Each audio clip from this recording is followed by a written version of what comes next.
Bom dia. Bom dia. Eu quero começar hoje com uma história. Eu quero falar sobre essa história. Eu tenho duas crianças que elas brincavam no gelo lá na Alemanha, chão todo congelado, num lago congelado. Eles estavam patinando, brincando, se divertindo muito. De repente, o gelo quebra e uma delas cai dentro daquela fenda. Olha um negócio grosso assim. E escorregadio, não conseguiam puxar. Se ficar muito tempo lá, você sabe, né? Os vasos sanguíneos comprimem e aí acabou o oxigênio no pé, no dedo, tem que até amputar. Por isso o perigo de ficar muito tempo num lugar desse congelado, né? E o que acontece?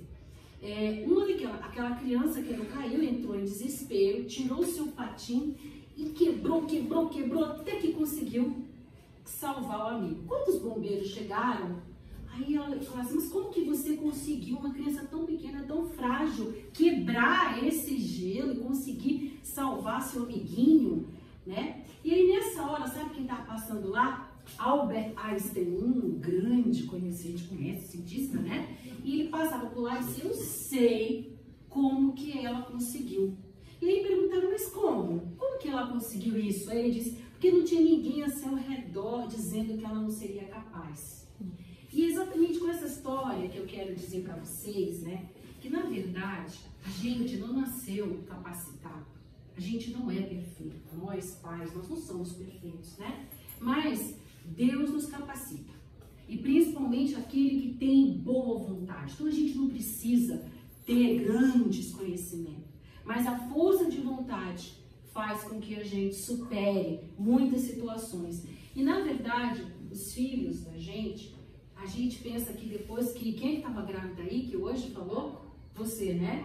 Ela. Ah, agora eu tô vendo aqui. Você que está grávida, muito bem. Aí a gente pensa assim, quando ela tiver o bebê, é o dia do parto, acabou a gestação. Engano da gente. A gestação nossa acaba quando nossos filhos estão prontos para ir para o mundo, para desbravar, né? O mundo, para o caminho, tomar as próprias decisões, e que muitas vezes nós vamos estar apenas ao lado, olhando de longe as decisões que muitas vezes nós não vamos gostar. Por isso a importância da gente estruturar os nossos filhos desde pequenos, para que eles tomem no futuro a decisão. Então o nosso parto ainda não aconteceu. Vocês que estão com os filhos aqui entre 6, 12, 13 anos, ainda está longe do parto, viu? A gestação ainda está ocorrendo. Mais tarde que nós vamos ver os nossos filhos realmente, né? Fazer o parto e eles continuarem os caminhos com as suas próprias escolhas. Muito bem.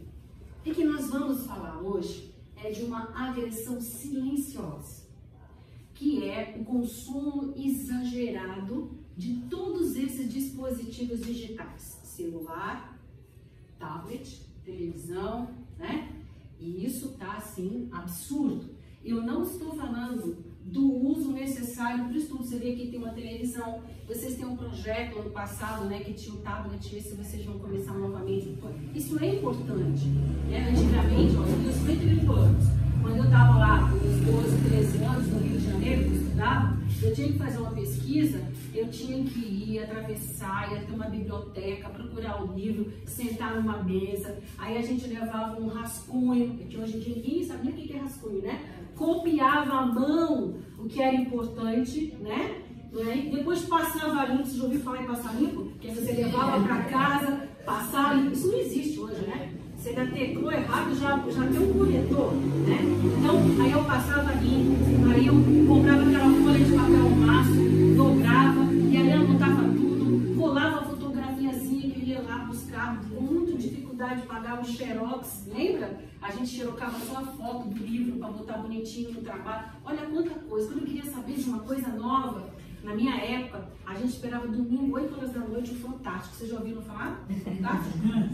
Aí o Fantástico trazia uma coisa, uma novidade, que aconteceu lá na Europa, uma coisa nova, diferente. A gente esperava pelo Fantástico para saber o que tinha acontecido já uns 3, 4 meses atrás. A gente escrevia uma carta, levava um mês, 3 semanas para chegar lá do outro lado do mundo, a pessoa respondia, 3 semanas depois tu respondia, ela respondia aquela carta. Hoje, se eu quiser falar com a minha filha que mora nos Estados Unidos, eu na hora já falo com ela, vejo a cara dela, mando uma mensagem, ela já me responde imediatamente, não é assim? Algo acontece lá na Europa, a gente está sabendo que está morrendo de gente de calor nos Estados Unidos, que está morrendo não sei o que de calor na Europa, né? 52 graus, as pessoas estão morrendo de calor, tem ventania, tem tsunami, tem não sei o que, você sabe na hora, tudo chega na palma da nossa mão, em questão de minutos. Então, não estou dizendo que a tecnologia não é importante. Né? Nós estamos inseridos, nos facilitou bastante, fez a gente aprender muito, os nossos filhos estão aprendendo, os nossos netos estão aprendendo demais. Ótimo! O que nós vamos falar é sobre o tempo recreativo. O excesso das telas, inclusive da televisão, né? Não só do celular, do tablet, que está acontecendo. Você sabia que nos países do lado de cá, esses aqui onde a gente mora, aqui nas Américas, Estados Unidos, ali na Europa, que a gente chama de ocidental, né?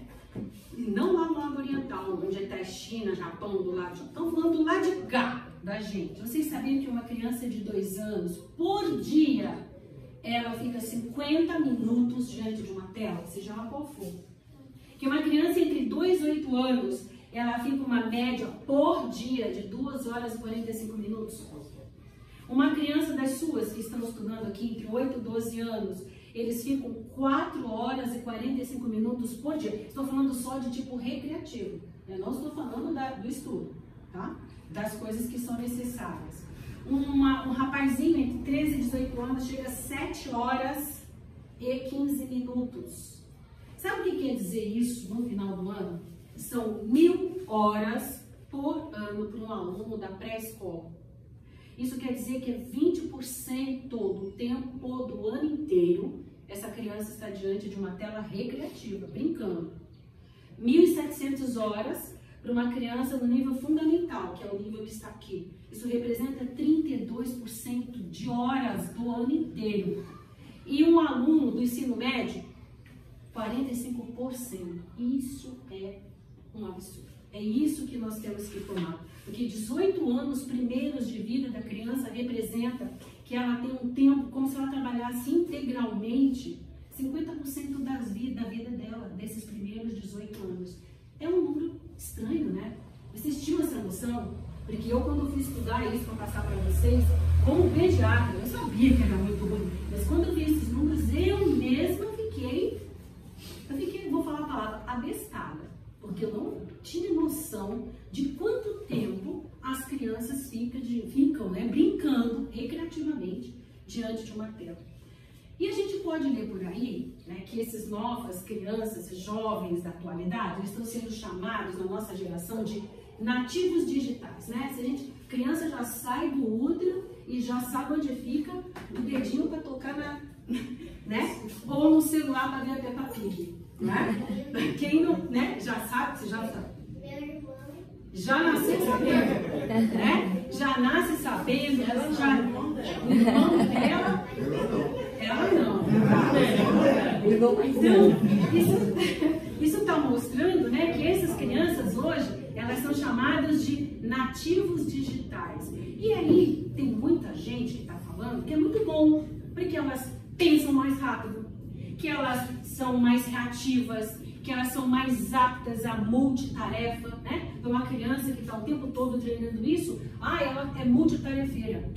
Isso não é verdade. Aliás, é por isso que nós estamos trazendo isso para vocês hoje, porque esse risco está muito grande, está muito longe da verdade, não é verdade? Os especialistas hoje estão denunciando em todos os lugares do nosso planeta quanto está profundamente sendo nocivo, né? Esses dispositivos, todos eles, para as crianças, estão atrapalhando o desenvolvimento.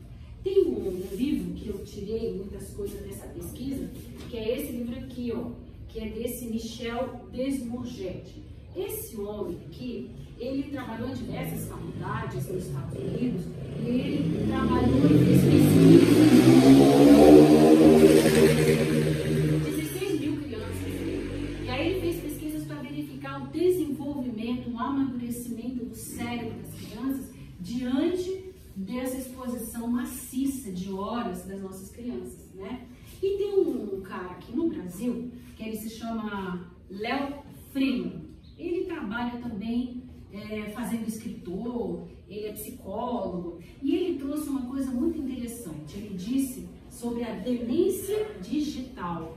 Ele falou que hoje em dia as crianças estão com dificuldades de ler um livro. De ler, quando você pega um livro, você lê palavra do lado da palavra, como uma linha, certo? Aí você passa para a linha de baixo, e aí você passa. Então você tem que ler. As pessoas, as crianças hoje, elas leem e elas acabam de ler aquela página e elas não conseguem saber o que ler. Você já teve essa sensação? Às vezes a gente está distraído, a gente está lendo, de repente você se pega, nossa, estou pensando em outra coisa, nem sei o que eu li, né? Só que as crianças hoje estão fazendo isso, estão com dificuldade de ler um simples livro. Elas não conseguem ler palavra por palavra, como a gente chama, linearidade, né? Por quê? Porque elas estão acostumadas a dizer, elas estão completamente viciando o cérebro delas nas brincadeiras de olhar a tela do celular. Quando você olha a tela do celular, você olha aqui, olha ali, não é? Você olha lá, aí você olha esse lado, depois você olha esse. Você não fica olhando e assim, desse jeito. Então, o seu cérebro fica acostumado a ler as coisas difusamente, distraidamente. Por isso que quando pega um livro, não consegue ler em linha e fazer um pensamento por pensamento e compreender aquela página. Olha que coisa, a gente começa a ser distraído. Ainda mais quando você pega no celular. O que você faz? Você pega, lê o que seu amigo falou, aí aparece o outro, você passa para o amigo seguinte, aí você lembra que vai postar uma coisa, aí você olha o WhatsApp, você olha o Instagram, aí depois você olha o Facebook, aí você resolve lá ouvir o TikTok, aí escuta uma música, e aí não sei o quê, e aí você está assim, né? Passando para lá e para cá. E isso, diz ele, está fazendo as crianças atuais, que estão dessa nova geração, com QI, um coeficiente de inteligência inferior ao dos seus pais. Uma demência, como eles chamam, digital, porque elas não conseguem. A gente percebe nesses grandes colégios por aí, as crianças, o que os papais fazem, aqueles que têm condições? Ficam pagando psicopedagogos para eles aprenderem a ler. Eles não conseguem ler o enunciado da prova. Está lá, aquele enunciado, eles não conseguem ler. Eles não conseguem compreender a leitura de um livro. Então tem que alguém que sentar com eles para ler, para escrever, para mostrar para eles o que aquela criança precisa fazer. Isso que ele fala, você imagina, diminui muito, né? A inteligência e a memória. O cérebro fica treinado, viciado a olhar de uma forma distraída. Ele chama de uma forma rasa, né? E ele disse que isso é a nova forma de abandono dos pais em relação ao filho. Ter filho não é simplesmente eu quero ter filho, vamos fazer isso e tal. A gente precisa educar os filhos. E os filhos, eles dão trabalho. Aquela menina ali tem trabalho. De 3. Não é fácil ficar mantendo eles num restaurante, a gente quer comer e levanta e senta e não sei o que, e não sei o que lá. Eu já levava o quê? Um livrinho de desenho, não é? E ela pintava e desenhava enquanto a gente comia. A gente pegava, aí tá todo mundo entediado, cansado, aí pegava lá um quebra-cabeças para brincar, não é? Então a gente tinha essa tendência. Hoje em dia, o que a gente faz? Pega o celular e dá. Graças a Deus, santo celular, né? Antigamente, o que você fazia? Você pegava, estava lá trabalhando e cozinhando, colocava lá o chiqueirinho, que a gente chama a criança, e ela ficava brincando, e aí você ria, aí você preparava um pedacinho de banana, de mamão, aí dava na boquinha dela, enquanto você estava varrendo o chão, cantava uma música, ela cantava e ria também, não é isso? Hoje em dia não, foi sentada e fiquei quietinha lá, no celular, com o celular. E tem uma coisa muito triste que eu vi, que eu quis trazer, que uma imagem é muito forte, já lá na região oriental, tiraram uma criança de 7 anos viciadas, e essa criança pequenininha estava no hospital, no chão, no nada, fazendo assim, chorando, desesperado, né? Ele estava viciado em ficar, porque a gente não fica passando assim, ele ficava passando na mão dele, né? Uma criança de 6, 7 anos, mostrando a capacidade, a dificuldade das coisas. Se a gente não tomar essa consciência, que vai acontecer com os nossos filhos, né? Muito bem. Mas é muito mais fácil quando a criança fica lá, mãe, eu quero biscoito, eu quero biscoito, eu quero biscoito. Você vai almoçar daqui a pouco. Eu quero. Aí a gente já toma logo esse biscoito. Não é assim? É mais fácil, é pra gente, a gente bater de frente com a criança, falar com a criança, é muito mais difícil, né? Muito bem. Agora, o que nós precisamos fazer para que o nosso filho, né? Que ele diz que a gente tem uma tendência a não querer hoje em dia que o nosso filho se frustre. A gente quer que o nosso filho seja feliz o tempo inteiro. Antigamente, na minha época, meus pais não ficavam preocupados, eu estava triste, chateada, aborrecida, deprimida, entediada. Ninguém tinha essa preocupação.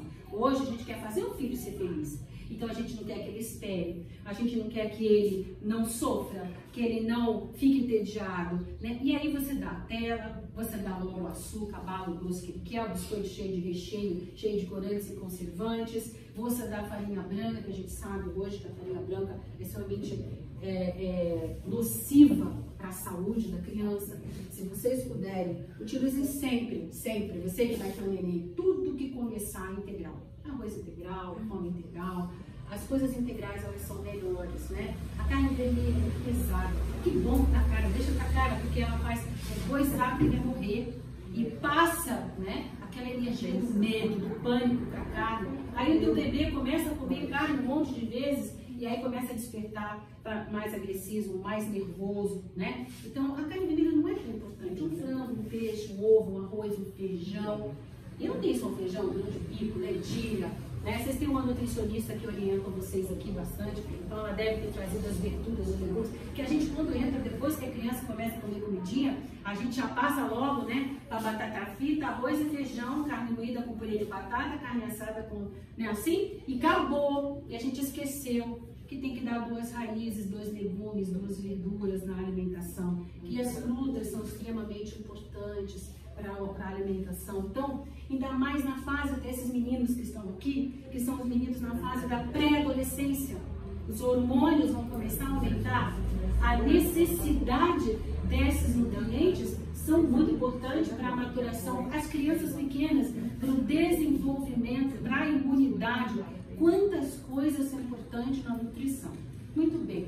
Mas ele disse que nunca no mundo nós tivemos crianças e jovenzinhos, deprimidos como temos hoje, extremamente ansiosos. Qual a criança, todo mundo chega e fala assim, fulano está com ansiedade. Todo mundo fala que seus filhos estão ansiosos, né?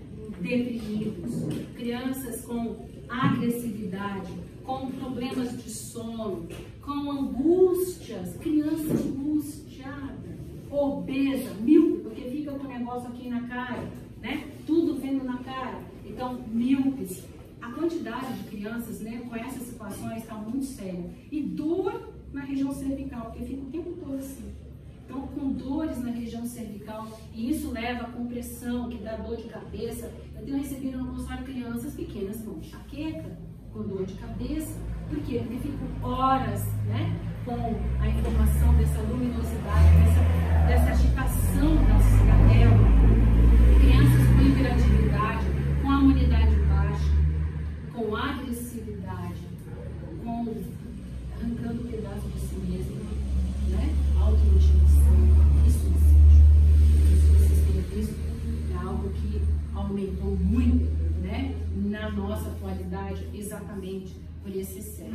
Vocês sabiam que o diretor da Apple, vocês sabem o Apple, né? Os smartphones, né? Os computadores, né? Mas vocês sabiam que os filhos deles estudam em escolas que não tem telas nem nada digital?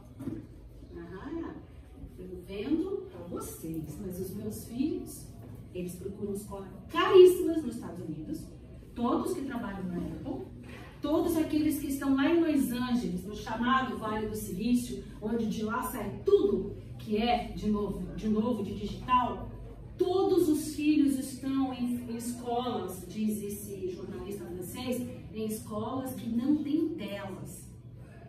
Olha só, eles vêm para nós e mandam a gente dar tela para os filhos dele, mas eles dão o quê? Livros. Eles dão livros para os filhos deles, mostrando para a gente o quanto a gente está perdido nessa situação, né? Mas o que a gente deve fazer? Eu depois vou deixar 15 minutos, eu tenho 45 minutos para falar, eu vou deixar 15 minutos para vocês me perguntarem, tá? O que a gente deve fazer?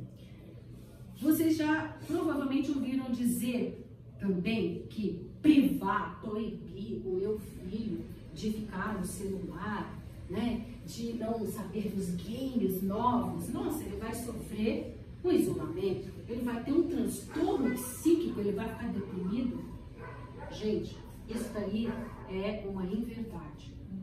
O que a gente tem realmente de pesquisa e que mostram pra gente de verdade é o uso abusivo que acontece mal. Agora, o não uso, não tem nada, ninguém dizendo que fez algum mal para a criança. Então, nós hoje estamos aqui exatamente para a gente entender, tá? Que não se trata de proibir, mas a gente garantir que esse tempo que vai ser utilizado seja mantido num limite que não seja nocivo para os nossos filhos, tá? Então, ele apresenta nesse livro, que eu achei interessante, eu resolvi passar, ele fala de 7 regras. Eu vou falar de 6 regras, que eu acho que é interessante, mas a primeira que eu vou falar, eu sei que vocês vão aqui quicar nessa cadeira aí.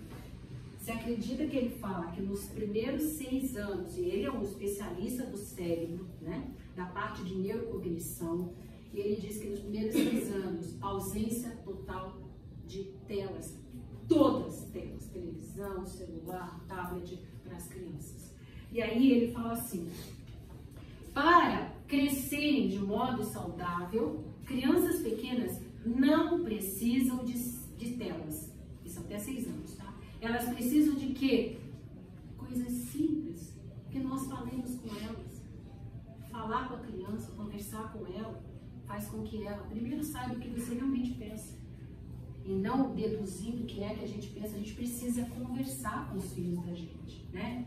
Contar histórias, ler histórias é extremamente importante. Que nós temos, eu tenho aqui uma biblioteca, né? Livros para que eles leiam, para que eles folheiem desde pequenininhos, né? Mesmo que tem tantas fotografias, hoje tem uma gama de livros enorme que a gente pode dar para os filhos da gente, né? Eles precisam ficar com tédio. Tem que ter tédio. Por que criança hoje em dia não pode ficar entediada?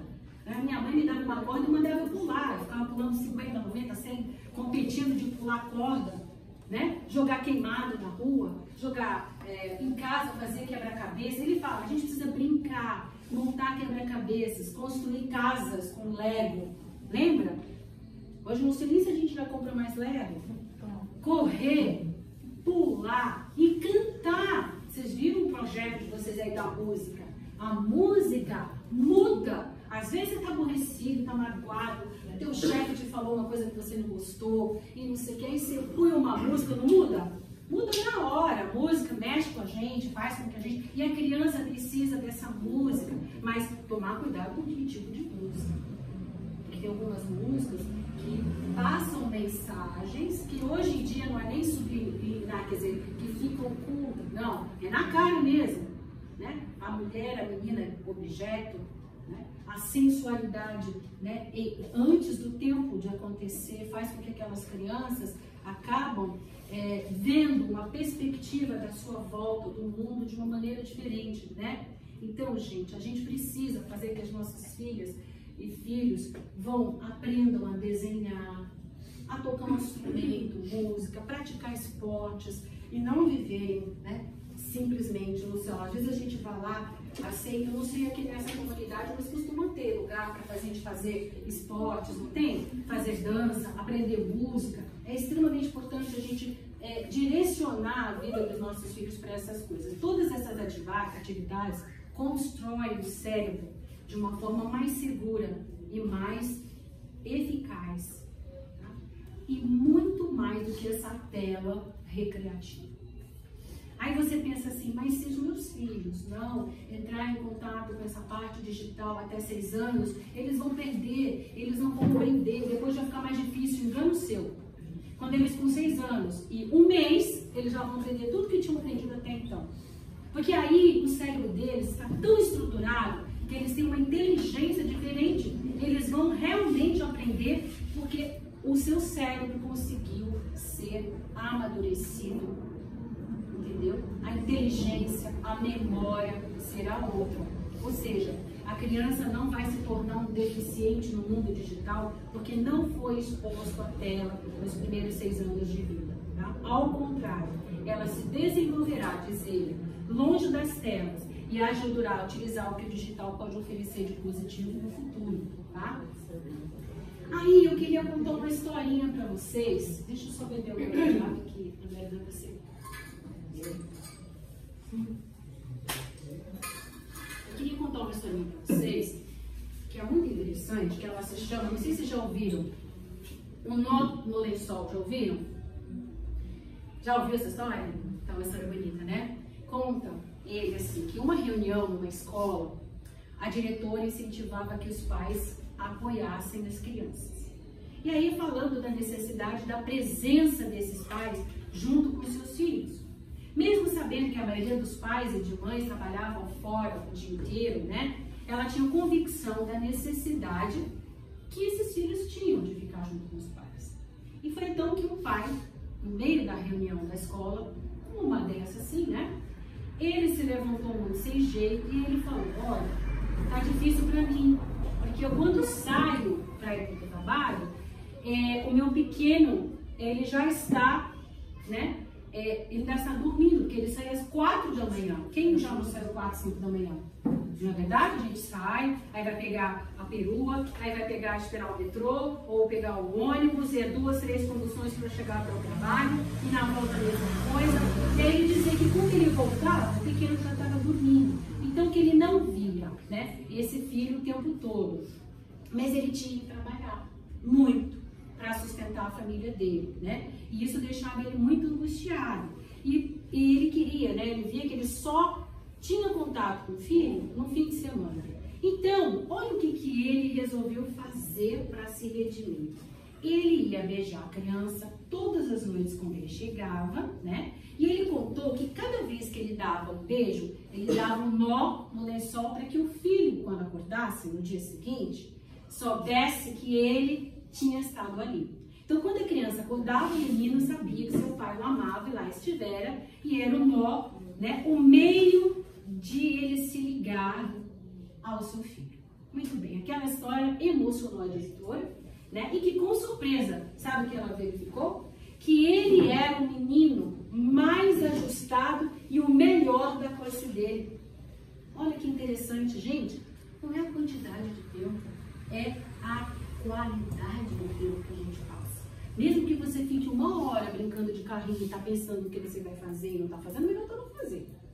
Porque quando você está interagindo, que seja pequena quantidade, mas que seja única e exclusivamente aquele momento que você se doa, né? Então, para que a comunicação se instale, é preciso que os filhos ouçam o nosso coração, o coração dos pais, dos responsáveis. Que os ensinamentos, gente, falam muito mais alto do que as palavras. E é por essa razão que um beijo, um abraço, um carinho, revestido de puro afeto, cura dor de cabeça, arranhão, ciúme do irmão e medo do esposo, né? Enquanto nós precisamos ter essa noção. E aí a criança pode não entender certas palavras, mas ela sabe registrar um gesto de amor e mesmo que este seja um simples nó no lençol. E aí eu vou deixar para vocês a pergunta: você já deu um nó no lençol do seu filho hoje? Bom, continuando com as nossas, né, porque a gente precisa abordar aqui, deixa eu voltar lá para a nossa página. Essa aqui, agora eu confundi aqui. Aqui, esse aqui eu já falei. Então são isso aqui. Isso. Então a segunda situação que nós vamos lutar, lembra que eu falei que tinha 6 regras? Uma era criança antes dos 6 anos sem telas. A segunda é pior do que a primeira, que é muito difícil. Depois dos 6 anos, ele fala que só 30 minutos, 1 hora de recreação. Ele fala que a criança, né, até 12 anos, para recrear, só 30 minutos. E depois de 6 anos, 60 minutos. Imagina você pegar teu filho hoje de 12 anos e falar, você só vai brincar de game 1 hora por dia. Eu já sei que isso é complicado. Mas é orientação. porque acima disso, gente, é nocivo, é prejudicial, né? E aí ele diz assim, que tem vários os dispositivos do celular, você tem como bloquear. Tem uns apps que bloqueiam a quantidade de tempo. Tem uns apps que bloqueiam também o tipo de site que você não quer que ele veja. A Amanda hoje, minha filha, no carro viu falando, que eu nem sabia, que tinha uma inteligência artificial. Você sabe o que é inteligência artificial? Vocês entram lá no Google, chama a inteligência artificial lá e pede para fazer a redação. O professor mandou para eles fazerem uma redação. A menina não está aqui, né? Que ela não sabe. Aí mandou lá fazer a redação. Redação sobre, vamos falar, para carro. Aí ela escreve, faça uma redação para mim. A inteligência artificial faz toda a redação, ela copia e manda. Aí ela vai lá e tira 10. Nossa, não sabe escrever tão bem, né? Nossos filhos não estão mais sabendo escrever. Eles ainda, por enquanto, eles não têm acesso ainda. Mas existe. A Amanda até falou que eu não sabia, tá? Porque ela não me deu neto ainda, eu não estou sendo necessária. Mas aí, ó, aí é o chat GPT. É um chat no celular que eles entram em contato e faz a lição de casa para eles, tá? Mas ao mesmo tempo nós temos o YouTube Kids. O YouTube Kids, ele é feito única e exclusivamente com os sites que as crianças podem ver. Os que não podem ver, elas não têm acesso. Então, se você em algum momento deixar ele brincando, recriando aqueles 30 minutos, 60 minutos que eles falam, que você coloca o YouTube Kids, porque pelo menos você sabe que ele está tendo acesso a coisas que é da faixa etária dele. Porque senão ele entra em acesso a coisas que você nem sequer imagina, né? Muito bem. Porque os conteúdos, gente, inadequados atrapalham a mente dessa criança. Tudo que chega muito tempo, o tempo que é necessário de entendimento, vai criar um distúrbio emocional. E aí amanhã é ansiedade, angústia, transtornos, hiperatividade, depressão e suicídio, que é o que está acontecendo com jovens de 13, 14 anos. Vocês estão vendo a televisão? Uma criança de 14 anos tirar a vida por quê? O que tanto trouxe de angústia para essa? E a gente vê de crianças que têm condições financeiras, teoricamente tem de tudo. Aí você fala, o que é que está acontecendo? É por isso que nós estamos trazendo para vocês hoje todo esse entendimento, né? Então, e não vem falar para mim que, mas ele precisa no quarto dele ter um celular para despertar ele. Pelo amor de Deus, gente, a gente ainda tem os despertadores antigos, sabe? Aqueles esse aí. Não precisa ter um celular para despertar. Então, próximo, se é seu filho tem um quartinho, né? Tira a televisão, o celular, todas essas coisas daquele local. Porque quando você fechar o olho e dormir desesperadamente cansado, ele vai acessar. Procure colocar essas coisas para que ele não entre, né? Às vezes vai passar, você não vai poder ficar 24 horas olhando. É lógico que vai chegar na escola com um amiguinho, né? Que vai ter acesso a essas coisas, isso a gente não tem como evitar. Mas se a gente puder diminuir e se conscientizar, se vocês hoje saírem daqui conscientizados do risco que corre, para mim já está feito a conversa que nós tínhamos hoje, né? E aqui eu faço uma pausa para explicar sobre o sono, que é uma das coisas que a Denise e o João pediram para falar, porque justamente o sono é o mais afetado nessa situação. Então, eu vou contar para vocês, né, que vocês pensam que talvez a gente durma para descansar. Não, gente. Enquanto nós dormimos, o nosso cérebro trabalha, tá? E o problema é que a gente não dorme para descansar.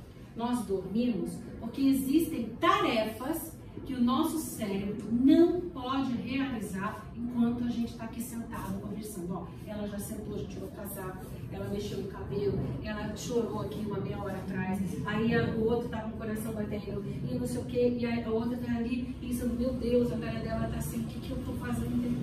Né? Então, isso tudo, o corpo da gente está trabalhando, o cérebro, ele está trabalhando, né?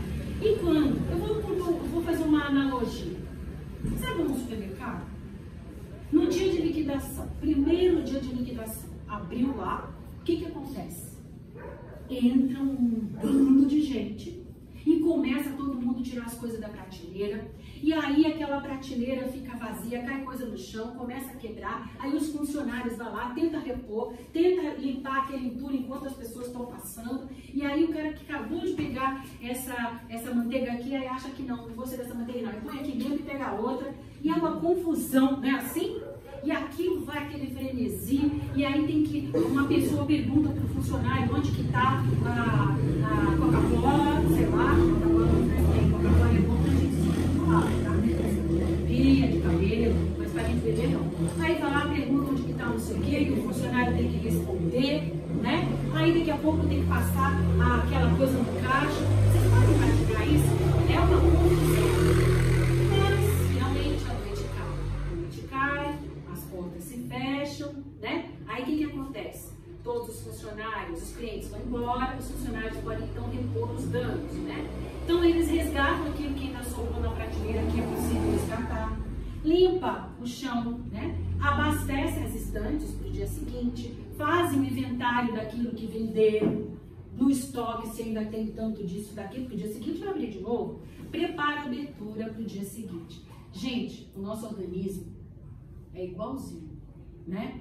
Nosso funcionário tá aqui, ó, o nosso cérebro, né? Quanto a gente tá vivendo aqui, ele tá num frenesi, trabalhando o tempo todo. Eu vou almoçar, eu vou tomar café, aí eu tomo café, me dá um pouco de gastrite, aí começa a trabalhar, aí eu comi um monte de chocolate, me dá uma diarreia, aí começa todo o meu estômago e intestino trabalhar para isso, comi sal para caramba, aumenta a minha pressão, aí eu vou lá, bebo bastante água, faço xixi, o meu corpo tá o tempo todo, eu tô me mexendo todo, então ele tá mandando energia para os músculos, né? Olha, eu respirando, eu falando. Então, o meu corpo está trabalhando num frenesi, igual aquela hora que o supermercado abriu e está aquilo, né, uma demanda absurda, né? Depois chega a hora do fechamento, que é o que, gente? É o sono. O cérebro fica liberado de esse fardo do dia a dia. E aí, ele pode se dedicar às missões essenciais de manutenção.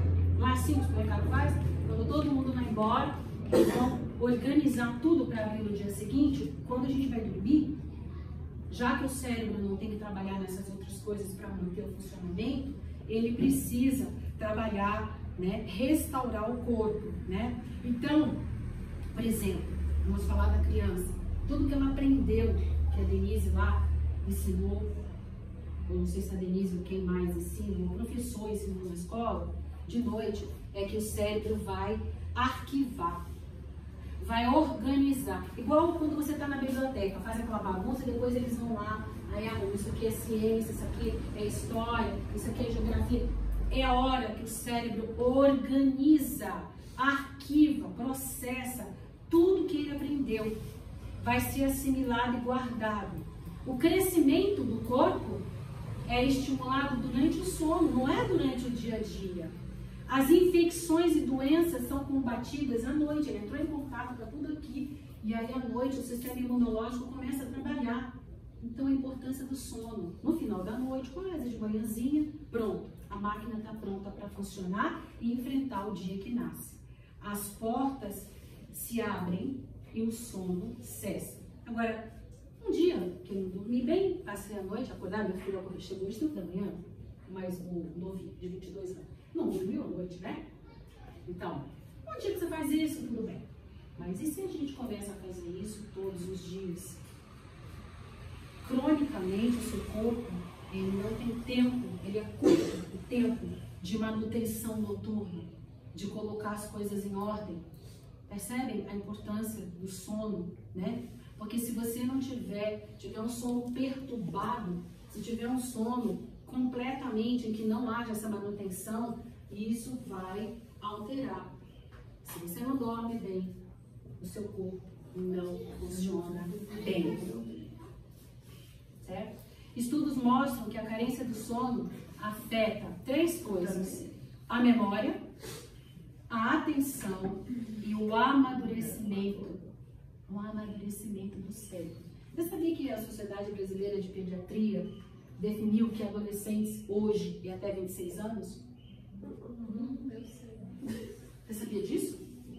Não imaginou uma coisa dessa? Até poucos anos atrás, eu só podia atender até 17 anos. Agora, eu tenho que atender até 26 anos, porque os nossos adolescentes não estão amadurecidos. Percebe? Por conta desse fator. A privação do sono altera a memória, a atenção e o amadurecimento cerebral. E eles fizeram um estudo, gente. Eu trouxe essas informações para vocês, não sei se está chata, mas eu acho que é importante a gente ter essa noção. Eles fizeram um estudo com 16 mil, não foi com meia dúzia de crianças, não. 16 mil jovens, tá? E o risco de depressão foi de 25% e de suicídio, 20%. A ausência do sono, ela atrapalha em áreas do nosso cérebro que estão relacionadas às emoções. Eu não consigo mais lidar com a frustração. Minha namorada não quer mais saber de mim. Ai, então eu vou me matar, entendeu? Situação, essa vida tá tão difícil. Então a gente antigamente saía, fazia as coisas. A depressão está muito relacionada aos jovens atuais devido à ausência do sono também. E nesse mesmo estudo, sabe o que eles perceberam? 6 meses, as crianças que tinham peso normal triplicaram e tiveram obesidade.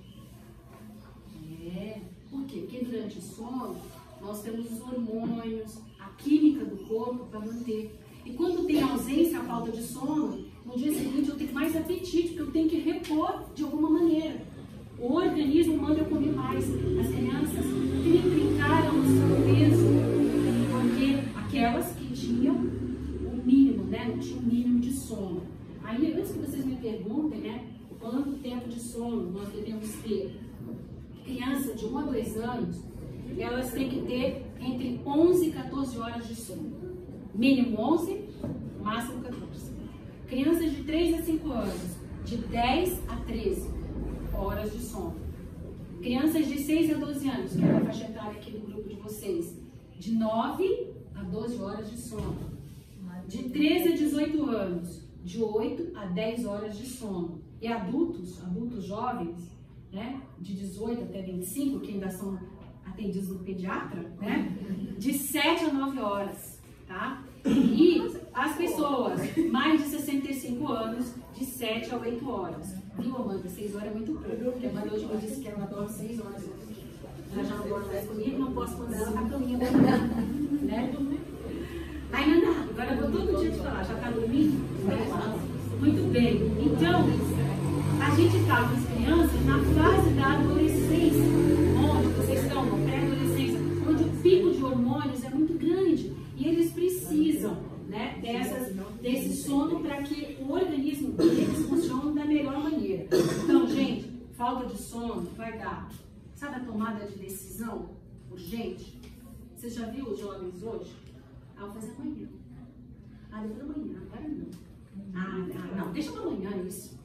Eles ficam procrastinando, deixando para depois da manhã. Nunca faz nada na hora. Você fala assim, filho, eu quero que você faça isso. Mãe, agora não, daqui a pouco. Vai ter tanta urgência, lá vai ser chata. Né? Porque agora eles falam tudo que quer pra gente, né? Vai ser chata, pelo amor de Deus. Vai lavar uma louça, vai pro tanque, né? Não é assim? Eu também tenho filho. Então, ainda pequeno de 22 anos, que pra gente é sempre um bebê, né? Então, altera a atenção, altera a memorização, a maturidade do cérebro, a criatividade, o resultado da escola e a produtividade do trabalho. Então, tudo isso, gente, cai vertiginosamente. Por quê? Pelo sono. Emoções ficam com desordens emocionais devido à ausência do sono, depressão, suicídio, ansiedade, impulsividade, hiperatividade, né?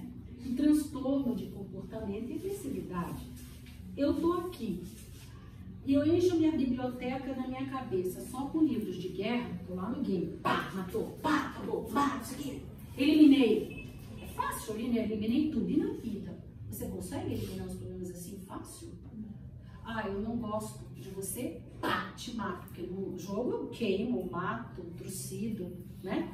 E a criança começa a ter isso guardado como os livrinhos. Quando ela precisa, como é que ela vai acessar o livro de calma, paciência? perseverança. A gente não consegue tudo de uma vez só. Você tem que sacrificar, tem que transpirar, tem que se esforçar. Porque Deus livros disso que está na mente dela. Quando ela precisar, ela vai acessar na biblioteca mental aquilo que foi dado para ela, que está lá no celular, na palma da mão dela, jogando os games mais de 30 minutos, mais de 60 minutos, recreativamente, induzindo a agressividade, impulsivos. Toma lá da cá, reparou? Brigou, pá, já dá um chute, um bufetão, empurra o outro, cai na cadeira, não é assim? Até aí dentro de casa. Porque o tempo todo é isso que é estimulado, é isso que eles têm na mente deles para acessar. Por isso é importante. E a saúde, gente? A obesidade, sedentarismo, porque ninguém joga, ninguém faz mais nada, ninguém quer sair para brincar. Diabetes, por conta da obesidade, da diabetes, problemas no fígado, gordura do fígado. E eu tô bestada com as crianças que estão tendo pressão arterial e colesterol aumentado, tão pequenas, por conta da obesidade. Resposta imunológica. Sai de uma gripe e entra na outra. Não acabou de tomar um antibiótico, deu 3 dias e começa a febre de novo, né? É uma gripe, porque não tem sono suficiente, não tem imunidade para ser formada. E, consequentemente, né, para jovens adultos que já dirigem, ainda crianças com 18 anos, porque agora até 26, né? Porque agora só dirigir depois dos 26, né? Acidentes de trânsito muito sérios. Risco principal é de demência, né? Que é o que aquele médico estava lá falando da demência digital, né? E nós temos um hormônio chamado hormônio do sono. Não sei se vocês já ouviram falar? Melatonina. Você vai no médico hoje que não... eu tenho dificuldade para dormir, eu não consigo pegar no sono, porque hoje essa aqui... Já tá com diazepam, né? Diazepam, Sovida. Não, eu tô impressionada com a quantidade de adolescentes que vêm no consultório com problemas de sono, né? Sabe por que eles têm sono? Por causa desse hormônio chamado melatonina. Essa melatonina só é fabricada quando está de noite, assim que o organismo pronto. Feliz. Mas eu estou numa tela de televisão, eu estou no celular, no tablet, eu estou no computador. Essas informações, essa luz, engana o cérebro. E aí o cérebro não produz a melatonina, então a criança não pega no sono. Certo? É isso aí. O cérebro só funciona, a melatonina só é formada quando estamos no escuro. Aí eles fizeram uma pesquisa, mas vamos dizer que ela não está vendo televisão, que ela está brincando aqui na sala e você está vendo o filme ali. Eles perceberam que se você fizer isso 2 horas antes, o risco é o mesmo, ela assistindo ou não assistindo, exatamente pela luminosidade. Tá? Então, é importante que não só o seu filho lê o livro, mas você também. Aí você vai sentando com ele, conta uma historinha, lê um livro. Também é bom para você ler um livro, ao invés de ficar só vendo, né, os filmes, os doramas, e um monte de novelas, e etc. E tal. Não é para a gente ficar burro, nem alienado, mas é importante a gente ter essa noção. Então, eles perceberam que as crianças pequenas, elas estão com dificuldade de linguagem. Você já viu a quantidade de criança que está indo para fome porque não consegue falar? Né? Elas não conseguem escrever, elas não conseguem ler. Por isso que ele fala nesse livro que as crianças dessa geração, elas estão com um QI, um coeficiente de inteligência inferior ao dos seus pais por conta disso. Por isso, eles viram que crianças com 60 minutos de videogame em ação, né, 1 hora depois da lição de casa, porque lá na Europa eles determinaram em alguns países que você só podia deixar seu filho jogar 1 hora de jogo 1 hora depois da lição de casa, que foi uma orientação, tá? E 2 horas antes de deitar. Seria uma regra para ser menos nocivo, mas não resolveu. Isso continua com um déficit de 30% da memória. Mesmo você fazendo assim, a memória tem uma queda de 30%. Imagina isso com bastante anos. Como a memória vai ficar afetada quando ele tiver daqui a uns 10 anos fazendo isso? É a pergunta que eu deixo para vocês, né? Fora que, para terminar, quase terminar, os videogames, eles são feitos por engenheiros, eu não digo siderais de outro planeta, mas eles são extremamente inteligentes e eles utilizam uma informação que nós aprendemos como a gente estuda geologia. teologia. Vocês estudaram teologia? Vocês lembram o exemplo do ratinho? Que o ratinho ia lá, tocava numa teclinha, e aí era estimulado no cérebro dele uma região de recompensa. Igual do game, quando eu consigo passar, eu faço assim, yes! Consegui! Minha recompensa que eu consegui, tava lutando, passei pro nível seguinte. É a mesma sensação, é a mesma, né? Só que com o tempo, o ratinho, de tanto que ele gostava dessa sensação de euforia, de alegria, de recompensa, né? Toda vez que ele tocava o dedinho na patinha dele na tecla, que ele passou a não comer, a não dormir e a não se reproduzir. Por causa do estímulo da recompensa. E os engenheiros que fazem esses games, eles descobriram como fazer isso. Então, quando o seu filho está jogando aquele jogo, porque ele quer passar para o nível seguinte, né, ele está sendo acionado na mesma região. Por isso que as crianças não querem mais comer, não querem dormir, não querem almoçar, não querem jantar, você chama, não, peraí que eu tô acabando, peraí que eu tô acabando. E aí esquece, não quer nem ir fazer xixi. Vai fazer xixi com o celular na mão, não é assim? Fica horas lá fazendo cocô e mais alguma coisa, né? Mas com o celular ali na mão, percebem a importância dessa situação, né? Muito bem. Então, não esqueçam que essa felicidade que esses games trazem é pseudo-felicidade, que na verdade traz transtornos seríssimos para as nossas crianças, né? E a outra coisa que ele diz é, então, nunca, terceiro, nunca jogar antes de ir para a escola, a recreação, os 60 minutos, nunca antes de ir para a escola para não esgotar o cérebro, e daí quando vai chegar na aula não consegue captar nem se concentrar, e nunca antes de se deitar pelo menos 1h30. A gente viu que era ideal pelo menos 2 horas, né? Mas pelo menos 1h30 antes de deitar, nenhum tipo de tela, nem televisão, nem filme, tá? E uma coisa de cada vez. Se nós estamos comendo, né, Amanda? Nós estamos comendo, estou falando que eu e ela, a gente às vezes está conversando, comendo e fazendo e no celular, né? Então é uma coisa para nós também. Se a gente está comendo, a gente está comendo. É uma coisa de cada vez. Se a gente está conversando, a gente está conversando em família, certo? Cada coisa. E não pode. Quantas vezes a gente está com a televisão ligada, vendo que está passando uma novela, está com o celular na mão, postando, e ao mesmo tempo, se tiver um computador, ainda está fazendo alguma coisa. Você percebe? O cérebro não aguenta multitarefas. A gente precisa, né?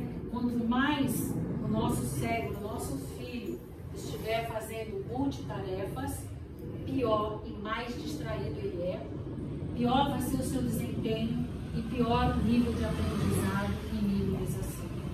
E o último, para terminar, são os conteúdos inadequados, né? Cuidado com o que tem lá, a gente já falou, né? Tem violência, tem a parte sexual, o tabagismo, o alcoolismo. Vocês lembram, vocês já viram filmes antigos da década de 80, da minha época? Todo mundo fumava. Você vê novela, né? Todo mundo fumando cigarro. Era até chique, né? Ficar andando com aquele cigarro na mão. De repente, deu uma versão a cigarro, ninguém mais fumava cigarro, não aparece mais. Você já viu filme de hoje em dia, alguém fumando no cinema? Num filme que você está vendo, numa novela? Não tem. Mas o álcool ainda tem. Já lá na região oriental, nos países Japão, Coreia, China, quando aparece alguém bebendo uma bebida alcoólica, aparece embaçado. Sabe? Então, isso porque são coisas que estão estimulando a nossa criança, né? Gente, eu queria só dizer para vocês que tudo isso tem um profundo efeito sobre a maneira como a criança e o adolescente percebem o mundo. É isso. Agora fica aberto, tá? As explicações que vocês queiram, se puderem responder.